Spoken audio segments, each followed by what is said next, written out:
T-minus 1 minute and counting.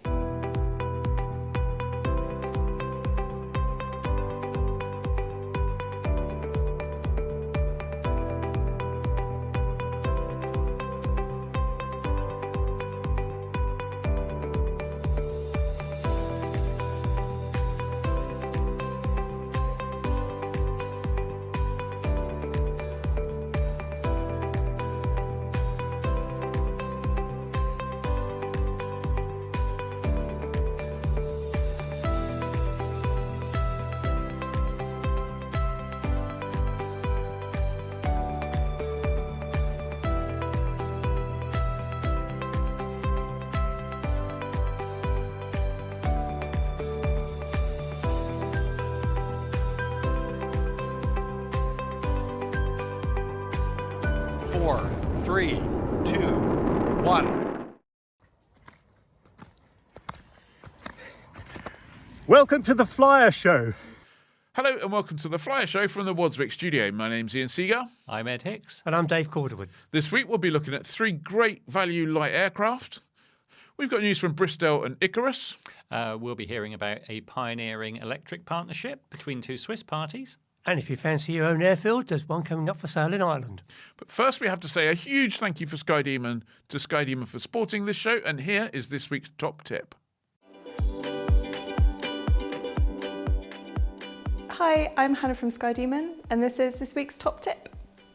If you struggle to read the text on the map, perhaps because your screen is on the smaller side or your eyesight's not what it used to be, you can increase the text size as well as the size of the waypoint symbols. Go to the mapping menu here in the corner and adjust as needed.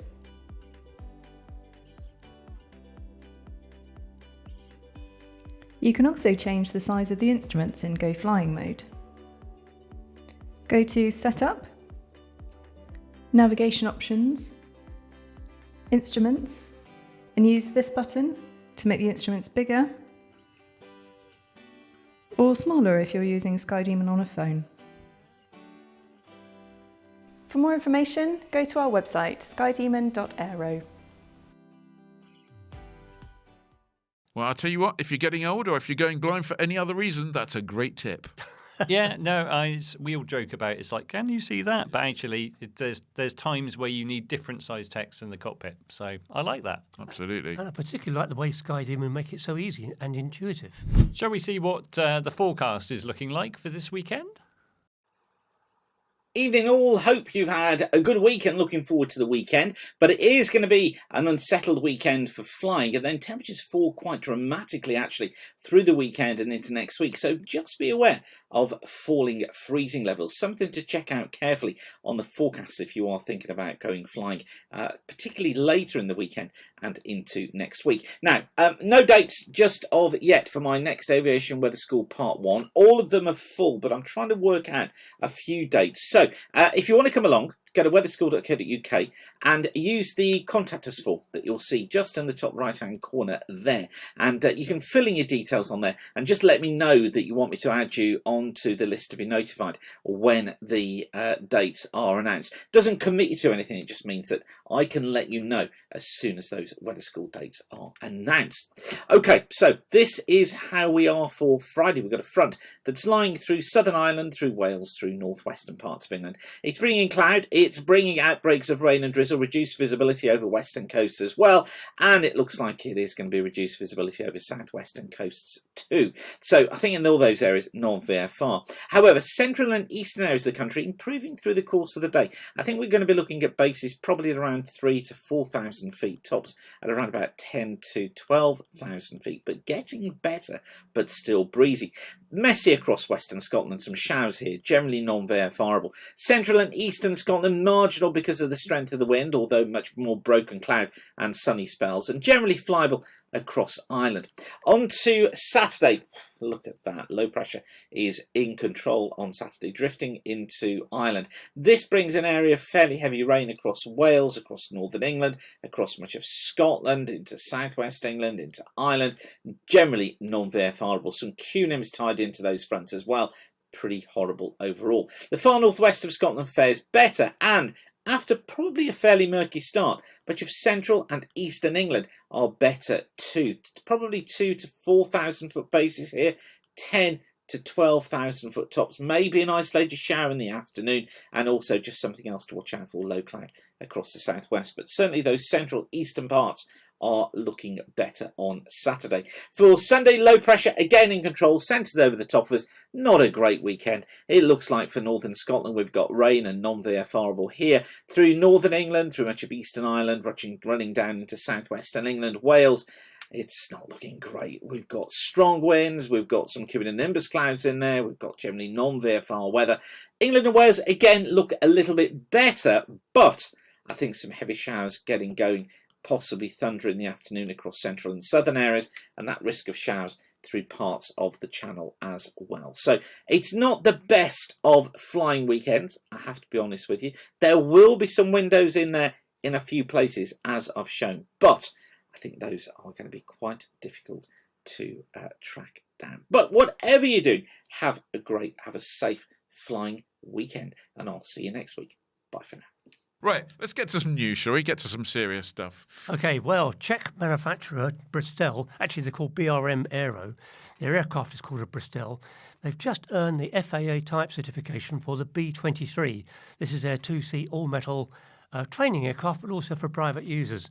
They've just certified the base version so far with the 100 horsepower Rotax 912 engine, but Bristell plans to certify the other models they've got, including the 915 IFR version, which has already been approved by EASA. The approval from the States means that they can sell the aircraft and use it at US flight schools, and that's absolutely booming at the moment. There's a lot of sales going that way. In fact, looking at Gamma's, this is the industry body, looking at Gamma's latest shipment figures for quarter one and quarter two of this year, deliveries of piston singles are up 5% year on year. Wow. So the whole sector is doing very well at the moment. That's pretty good. Didn't you mention something about us having sort of ready to fly Bristells in the UK? Yes, I spoke to Farry, who's a UK distributor for Bristell. He runs a company called Bristell UK, and he's confirmed that he's going for CA approval so he can offer the microlight. The microlight version is what used to be called the NG5. It's now called the Bristell Classic. If he wants to import the certified models, there's another step to take.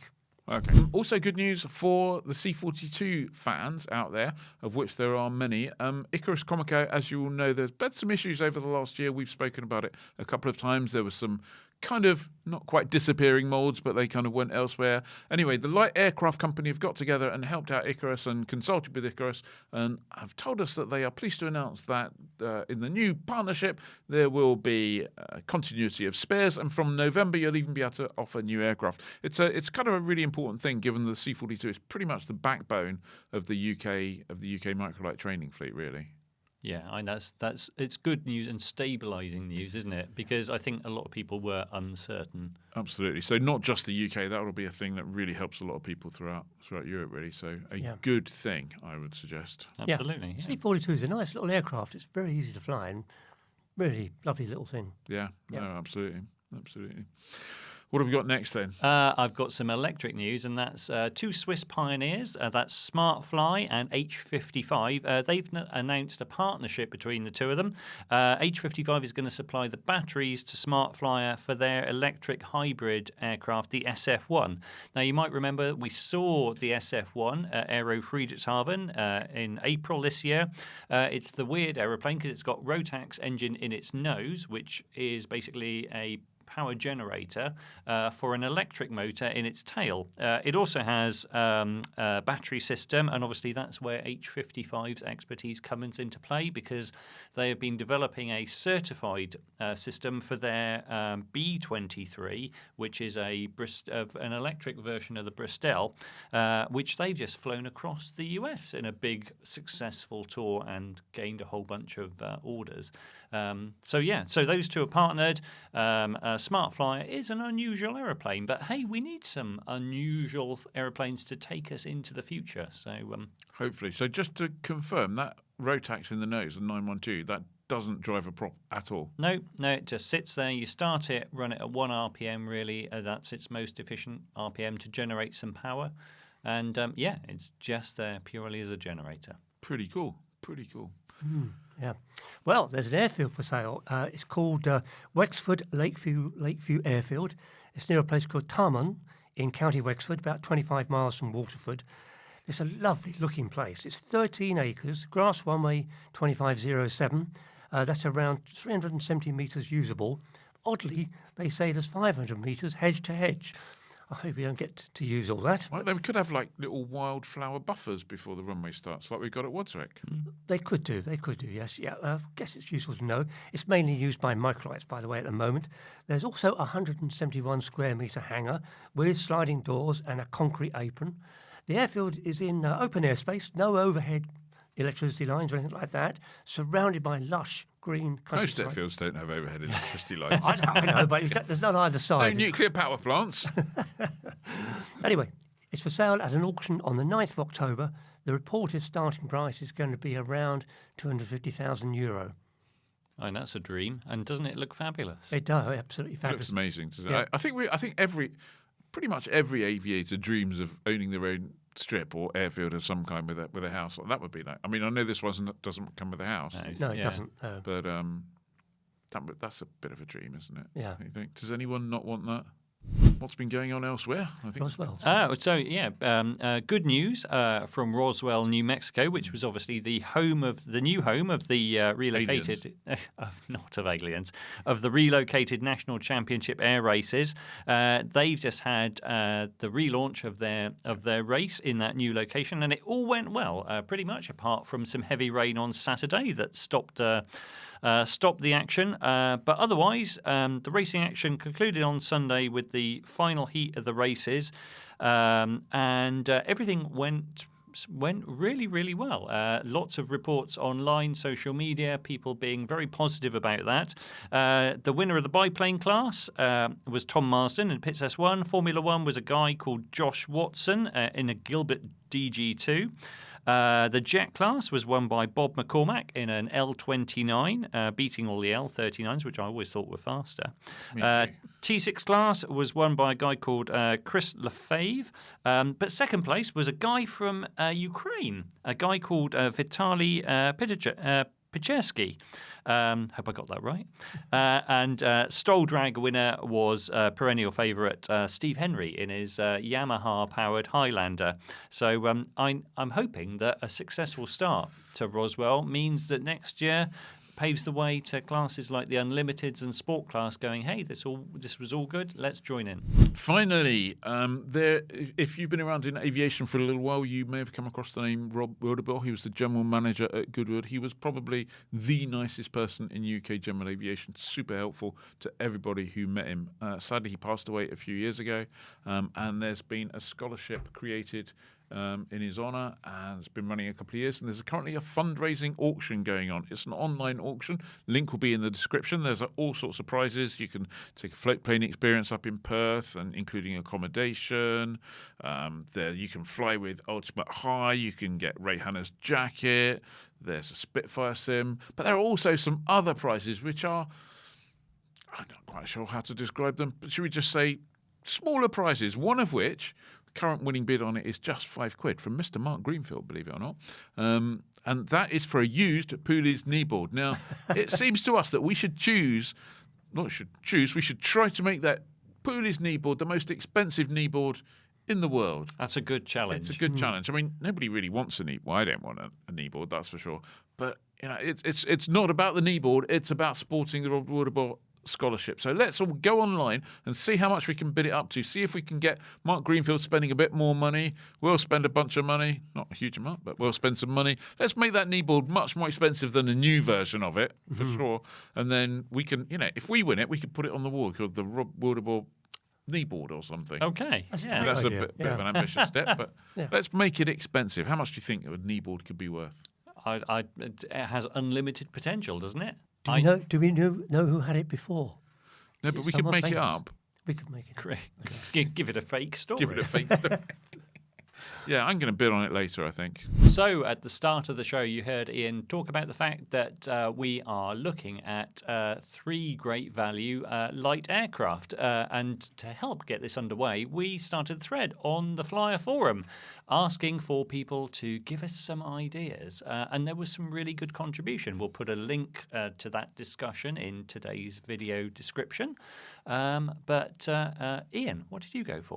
Well, I went for the 7AC Champ. I flew a Champ a few years ago now out of Compton Abbas, and it just made me giggle. It's a great aircraft, super simple aircraft. Put a smile on your face every time you turn and forget to use your feet. It'll turn the other way. The adversarial is so pronounced on it. I mean, genuinely, it's but it's just such a fun. It's a simple aircraft. It's a basic aircraft. It'll fly for ages.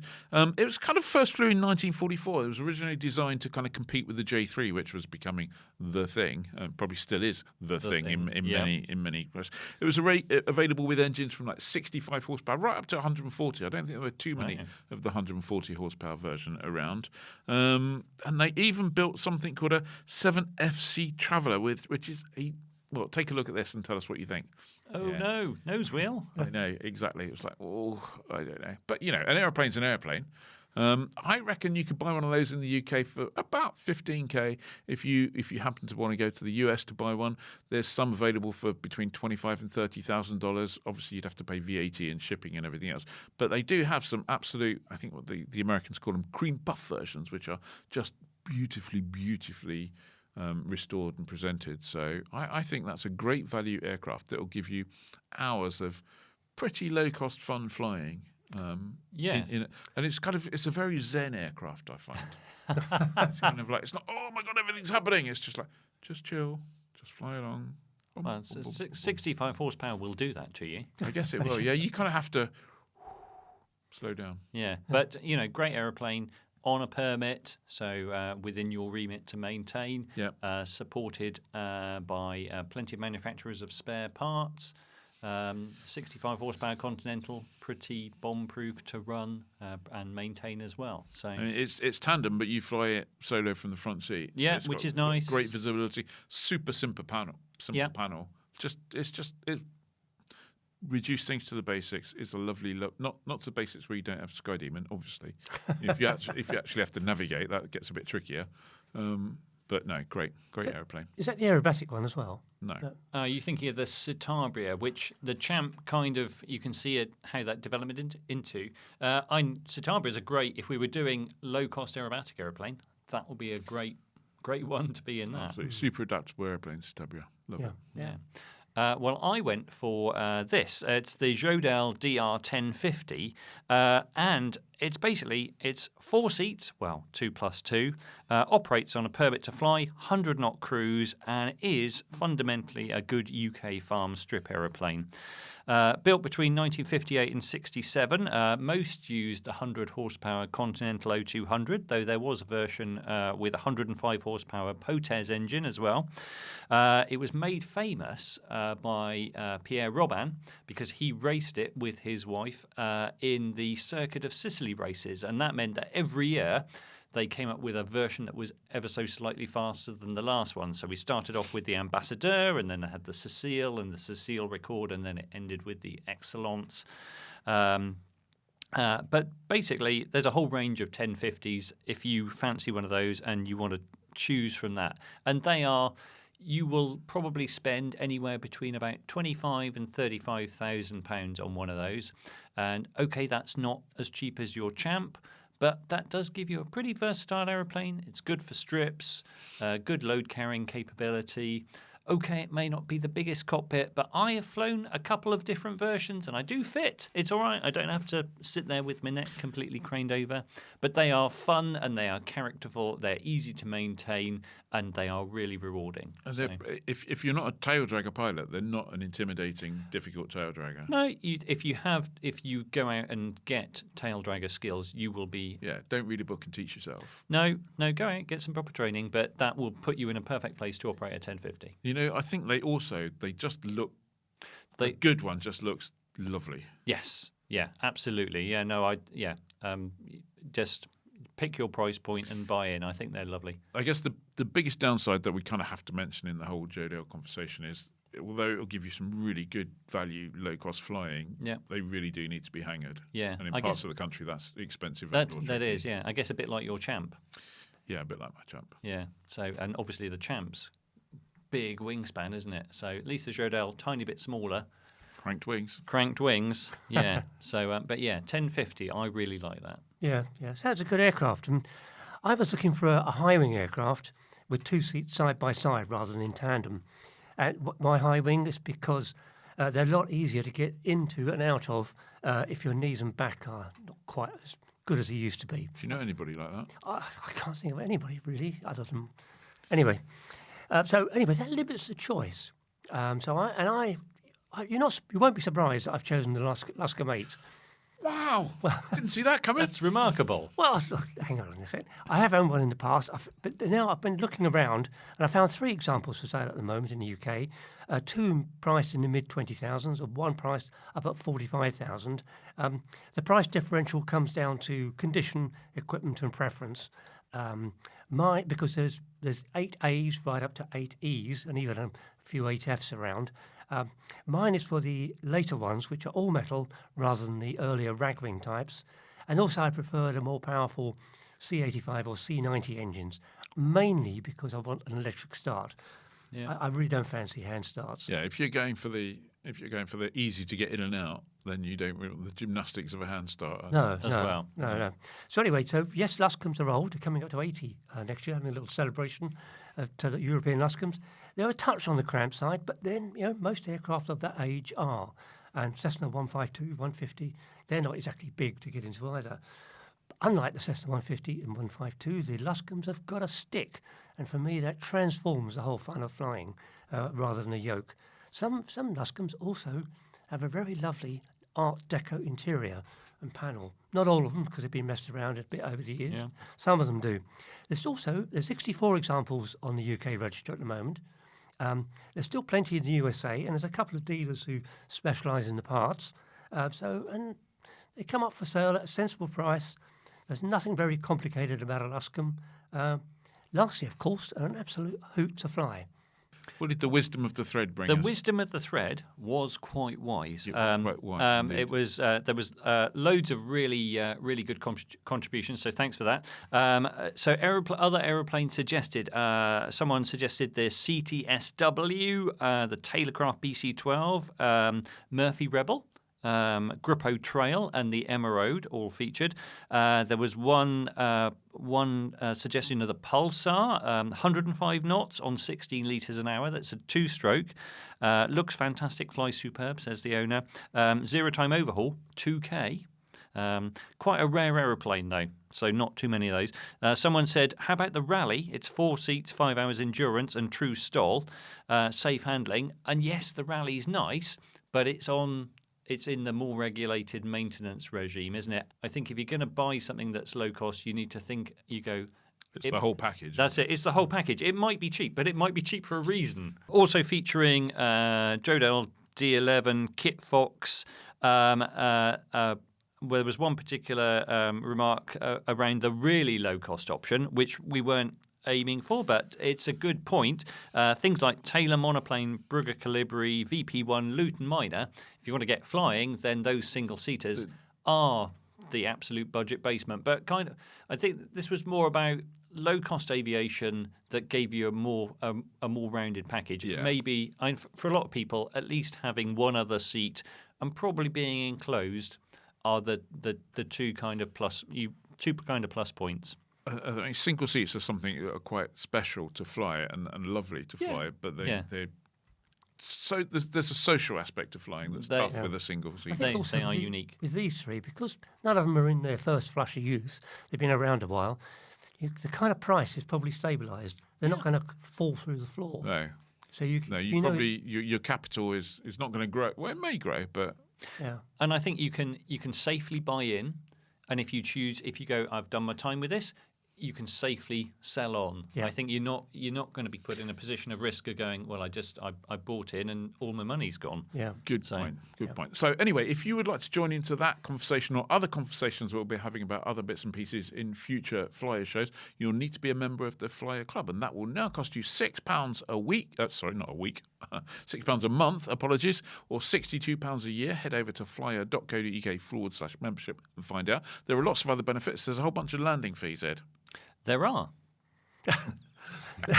There's Beccles, Blackbush, Dornock, Kingsmuir, and Kitty Hall, for which you get a 50% off. Well remembered, Dave. I'm glad Dave had the notes for I've that. got my notes right here. So Ed, in addition to the landing fees, there's a whole library of webinars that take place every month. There are, and there's a whole back catalogue of those that all of the members can go and look at as many times as they want. Yep, so you can catch up on Dr. Frank Voten talking about lifestyle changes that will help keep you flying. Steve Morley, revalidations and renewals, and Dave White on flying into Europe. Yep, and lots more besides. So go take a look at those. As I said, just £6 a month, £62 a year. That gets you full access to everything we produce on the website. It gets you the Skype stream, which goes out on a Wednesday. Gets you access to the back catalogue of webinars. Gets you full access to and participation in the forum. Plus, you get a whole load of social things. The Flyer Club has recently been to the AAIB. We did a Dunker course down at Andark. I know that Annabelle's organising a whole load of other stuff to take place during the year. So join the UK's best virtual flying club for just £6 a month. There's probably no better bargain. There is no better bargain in aviation. Well, we think so. Not even that £5 kneeboard. Exactly. Okay, obviously the big question of the week is what caught your eye? Ian? Well, what caught my eye was something, I need to look up this, got one of those ridiculous names. It's called an ASM N2 BAT, and it's a glider. So I'm going to claim that this is an aviation. This caught my eye in aviation. It was actually a glider. It was kind of, I guess it was the drone early runner, because it was developed as a test bed for radar guided missiles. Now that, radar guided missiles, we all know a bit about those, not that much.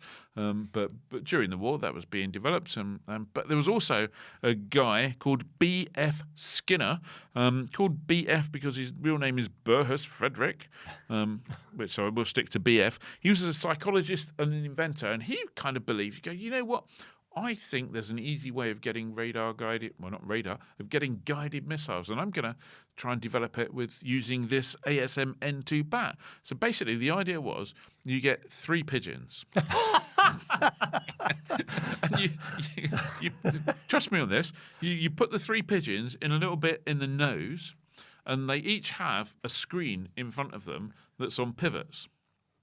And they're basically trained so that when the image on the screen shows something they recognise, like a battleship. I don't know how they recognise between friend or foe. I don't know how you get the friend or foe thing also going. How a pigeon goes, oh, look, it's a battleship. Well, I think they would have been pre-trained pigeons. There would have been ground school for pigeons.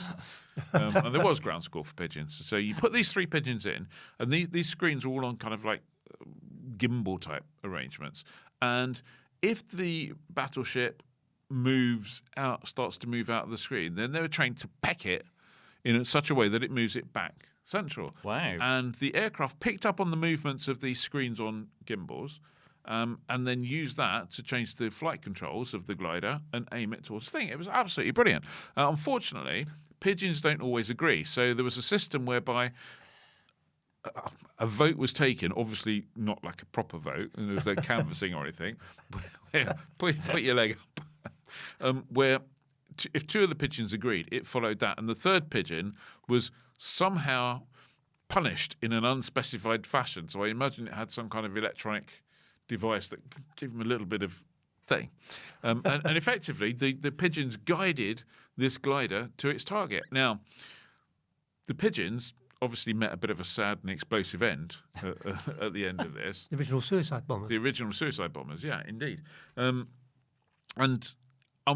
Fortunately for the pigeons, at least, it turned out that the actual proper radar-guided stuff, which was being developed at the same time, became ever more reliable and better. And so in 1944, the whole thing was scrapped. But as recently as 2024, Skinner was awarded an Ig Nobel Prize. Ig Nobel Prizes are basically things that goes to effectively mad science that's kind of got a bit of a strange idea.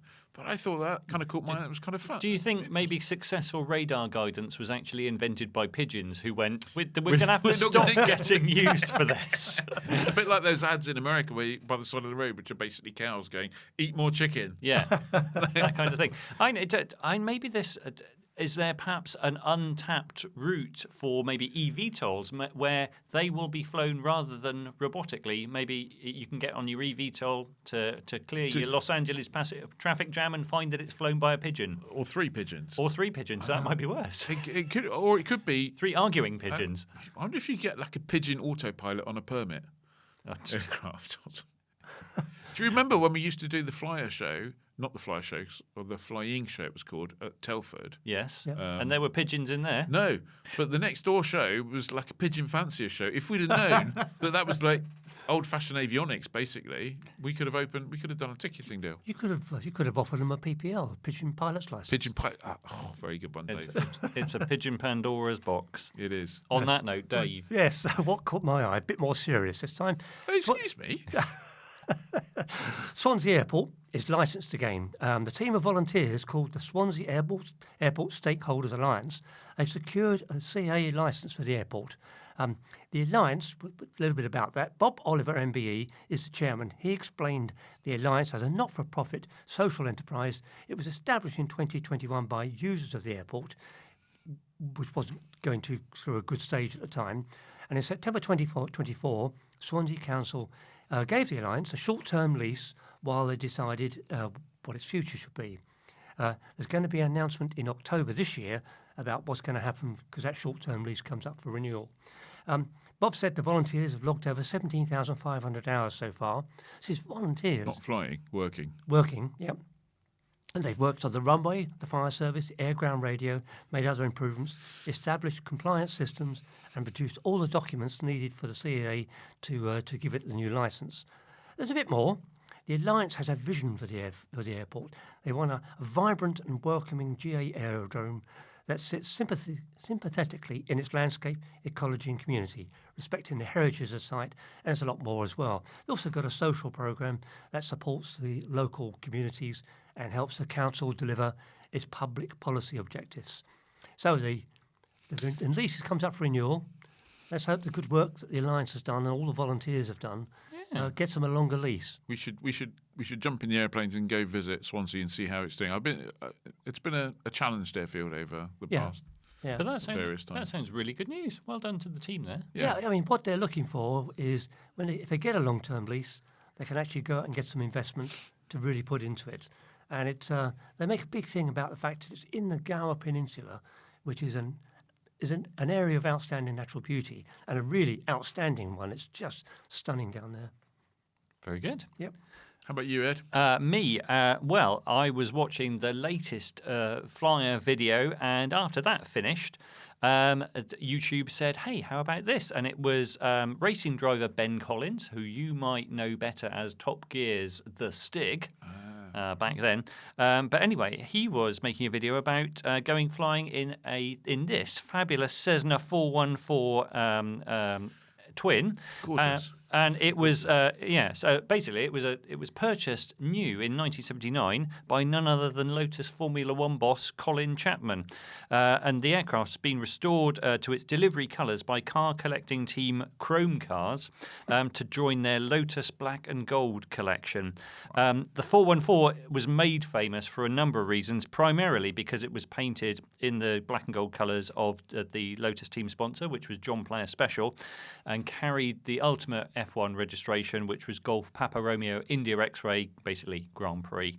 But it also featured in a Lotus publicity photo where Colin Chapman was sat on the wedge bonnet of his personal bronze Lotus Esprit. You don't get any more 70s than this image. He's probably smiling because the Esprit has just been made famous. It's just appeared as James Bond's submarine in The Spy Who Loved Me. The team has been reigning Formula One World champion. It's won won 5 constructors' titles in the past decade. Amazingly, Chapman was a keen PPL, and Lotus had a wide array of aircraft. They started with a Miles Messenger in 1960, and he had a Piper Comanche and then a twin Comanche. There were 3 Piper Navajos, and then this 414, and there was even a Jet Ranger. Neat, though, the offshoot of my rabbit hole that I went down with this, it's worth remembering that we came close to having a Lotus microlight. In early December 1982, Chapman announced in an interview that he intended to revolutionise personal flying. And this was because he was developing a canard microlight with Burt Rutan. And it was going to be powered by a 25 horsepower Lotus engine that they developed, which drove the propeller from the camshaft, which negated the requirement to have a gearbox. Sadly, this didn't quite work terribly well because the prop induced all sorts of weird torsional vibration to the camshaft, and camshafts broke. Camshaft went, I object. I'm not a crankshaft. The aircraft did fly, and it flew on 16th December 1982. Sadly, that was the day that Chapman died of a heart attack, and the project not died while he with was him. watching his No, first aircraft. no, but I just thought it was. But Cessna 414 in JPS colours, stunning, a real eye catcher, and the thought that Colin Chapman was going to have a microlight, brilliant. Well, yeah, I know, but that's Cessna 414. It's so good looking. Yeah, the way the fuselage goes back and those long windows. If that was still in Cessna's range, it would be an absolute bestseller. It's one of those things, isn't it? Because big twins are probably not that fashionable or desirable anymore. But my God, that Not with piston engine. No, a black and gold giant, a big Cessna like that, just looks the business, doesn't it? Yeah. But anyone out there who's younger than us, JPS, John Player Special, was basically a cigarette brand back then. I don't think it is anymore. So that aircraft probably had ashtrays and little JPS cigarette dispensers. I saw a photo which I believe was the original interior, and it was velvet velour in like purple. Tell us in the comments which one you liked from our What Caught Our Eye. Events. Well, it's going to be a challenging weekend, as we saw from the weather forecast. In fact, several events have already cancelled before the weekend. So if you're thinking of going out, check before setting off. Some of the ones that are on, or still on, put it like that, you need to check. But definitely on is on Saturday, Pilot Careers Live in Frankfurt. You're off. Ich bin ein Frankfurter this weekend. Yep. Also on Saturday, there's the end of season flying at Priory Farm. Saturday and Sunday, classic pistons and props at Sywell. And on Sunday, it's the Friends of Barton Association having their flying, which is rearranged from last week because it was rained off last week. I'm not sure, friends, that it's going to happen again, but maybe. Yeah, maybe. Yeah. Okay. Well, there you go. So thank you very much for watching. Don't forget, please like, comment and subscribe. Please subscribe to our YouTube channel. It really helps us. Yeah.